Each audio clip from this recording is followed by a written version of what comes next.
السلام علیکم ورحمۃ اللہ وبرکاتہ۔ اللہم صلی علی سیدنا محمد وآلہ وعترتہ بعدد کل معلوم لک۔ استغفر اللہ الذی لا الہ الا هو الحی القیوم واتوب الیہ واسألہ التوبہ۔ برادران اسلام، خواص سورہ تحریم۔ اگر کسی کو دشمن ایذا دیتا ہو یا قرض میں مبتلا ہو تو 2 رکعت صلاۃ توبہ یا صلاۃ حاجت پڑھی جائے، طیب طاہر ہو کر غسل کر کے صاف کپڑے پہنے، خوشبو لگائیں، 21 بار سورہ تحریم پڑھے، دشمن دوست ہو جائے۔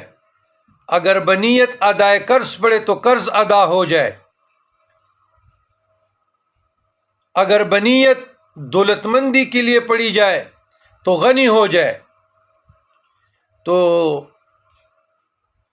یہ جتنے بھی اعمال ہم بتاتے ہیں یہ بزرگان دین کے اعمال میں سے تجربہ شدہ اعمال ہوتے ہیں، ان کے خواص ہوتے ہیں اور ان سے وہ مستفید ہوئے ہیں۔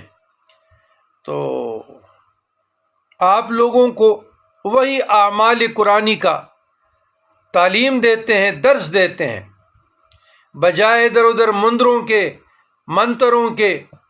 تو قرآن اور سنت سے اور بزرگان دین کے اعمال میں سے، صوفیہ کرام کے اعمال میں سے ہمیں جو پہنچا ہے وہی ہم آپ کو تعلیم کر رہے ہیں۔ ربنا لا تزغ قلوبنا بعد اذ ہدیتنا وہب لنا من لدنک رحمۃ انک انت الوہاب۔